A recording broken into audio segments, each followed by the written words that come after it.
Welcome, world, to Studio de Jeffrey at Mi Casa, where the Cowboys have kept a couple of their own guys, and this is what they do in free agency. It is interesting how angry everyone is, at least online. I don't know if everyone on YouTube is super angry at the Cowboys, but I know on Twitter, this is the angriest I've ever seen the Cowboys fan base. But the two guys that'll be back in Cowboy uniforms are Leighton, Vander, Esch on a one-year deal. It's worth up to $3 million. And then Dorance Armstrong on a 2-year deal at 13, so 6.5 a year. They've always loved Dorance Armstrong. They are not obviously better on paper right now than they were a year ago because you are now without Randy Gregory, Amari Cooper, Lyle Collins, Cedric Wilson. You haven't signed Jaron Kearse yet. Maybe I shouldn't say yet. Maybe they won't, because this is what happens with the Cowboy players in free agency. Dorance Armstrong, not much of a market. They love him. So he gets a decent paycheck, and he will be, at the moment, he's a starting defensive end for you, I believe. At the moment, it would be Tank Lawrence and Dorance Armstrong and Terrell Basham and Chauncey Golston. Those would be your defensive ends, which is, it's functional, but meh. And then Leighton Vander Esch, 1 year, up to $3 million. What that means is he had no market. And they were like, okay, we'll take him because we like our guys. So Vander Esch is back, and what is he? In theory, he can be a starting linebacker. So they're doing what they do.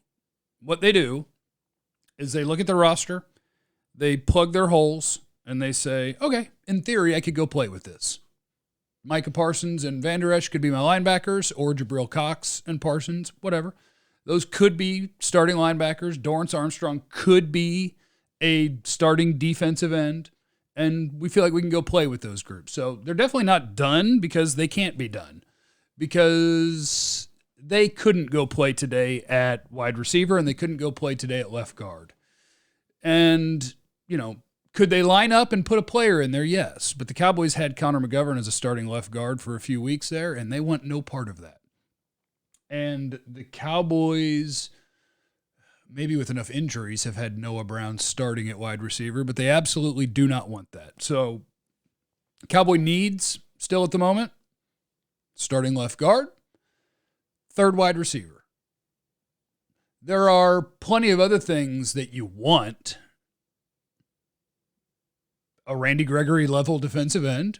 You'd like that. Somebody who could be defensive end number 2. You'd like that. Upgrading at nose tackle, you'd probably like that. Right now, they got by with Carlos Watkins in there and Quentin Bohanna playing some last year. You would like to upgrade there. You probably would like to upgrade at center. And you'd probably like another starting level linebacker. Let me know if I'm missing anything there. You'd still like a safety because, like I said, Jaron Kearse isn't on the roster right now. And you may want a swing tackle, a guy who can back up your left and right tackles, because I don't know that guy is on the roster at the moment. So those are things that they need. Now, I will grant you guys that there is some weird stuff going on. And my Stephen Jones, not that I've ever been a fan or a not fan, he's just one of the guys that runs the Cowboys. What a weird thing that's been going on, where Stephen Jones and Randy Gregory and his agent were negotiating with Adam Pacifica, their cap guy, and Stephen wouldn't talk to them because Stephen's had that happen before with Tank Lawrence and his agent, Dak and his agent. What in the world? I get it. There's the good cop, bad cop. Jerry's the good cop, Stephen's the bad cop. But when the good cop is gone, is the don't talk to me, we're not even going to communicate guy that's going to run this thing? Okay. That's worrisome. That's weird that your priority one free agent, Randy Gregory, you basically just told him and his agent, go talk to the cap guy. Jerry Jones is the general manager.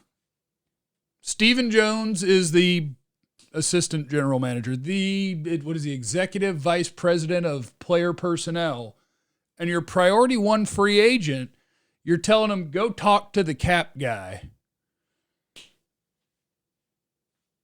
And the cap guy worked out a contract, except the final proposal had language that wasn't in any prior proposal.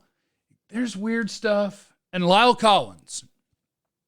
The Cowboys this offseason, they're getting off of contracts that they don't want there. Here's my dog, by the way. He's become very needy because I have David Hellman's dog here from Cowboys.com for the weekend.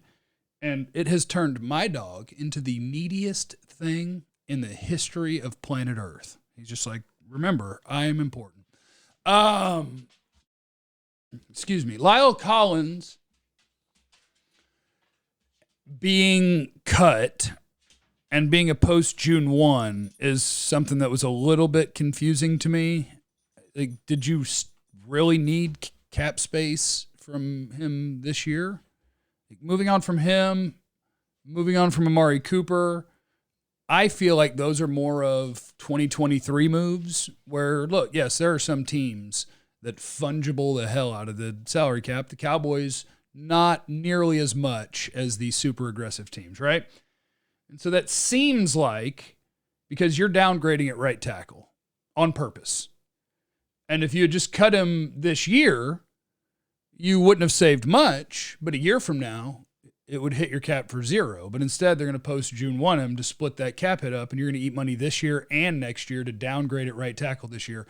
It's weird, but it goes back to these are people that run organizations, and people have preferences on the guys they want on the team and the guys they don't.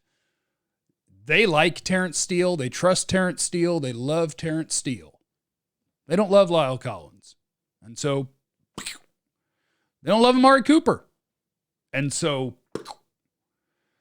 they kind of loved Randy Gregory, but not enough to do straight up normal people business, which is weird. And so, yeah, I am the guy who doesn't get really emotional, positive or negative about the Cowboys football team. But this offseason, I'll grant you, if you're the angry people out there, if you're angry about this team, I grant you some stuff this year. Like the Gregory thing, yeah, Jones has effed that up. They lost that player. The Lyle Collins one falls partially into, hey, this is football. Coaches and front offices have the players that they like, that they trust, and they have the guys that they don't. Shedding contracts you don't want on your books, normal life in the NFL. So a lot of this stuff is normal life for the Cowboys and in the NFL. But a couple of them this year, yeah, I guess there's some stuff you could be weirded out or angry about. So there you go. Welcome back to Leighton, Vander, Esch. Welcome back to Dorance Armstrong. We will keep our eyes out for Jaron Kearse. Hopefully they keep him. But that's their free agency, right? It's like, oh, you didn't want to just accept whatever we offered you? Like, what? And then you end up gone. Like, Leighton Vander Esch took whatever they offered him. Dorance Armstrong took whatever they offered him. But if you have good players who have a market value, they'll find a way to screw it up. They'll wait too long to pay them. Sometimes they'll lose them. Sometimes they'll have to overpay them for way more than they could have paid them before. Then they end up in bad contracts. The good thing about the Cowboys right now is they're pretty good at drafting and developing. That's why they're staying competitive. That's why they keep getting comp picks. People keep signing their players. They're pretty good at that aspect of it. But in terms of who to pay, when, how much, those gentlemen at the top, they struggle. All right, I'll probably go live in a little bit so you guys can tell me how angry you are. I like to interact with the chat. So, yeah, I'll probably see you here in a little bit. You can always leave in the comments things that you want to hear about the next day or whenever I do go live. And thanks for stopping by. Thanks for being here. I love you. Remember, you have no idea what anyone is going through, so be cool to everyone. Love you. Bye.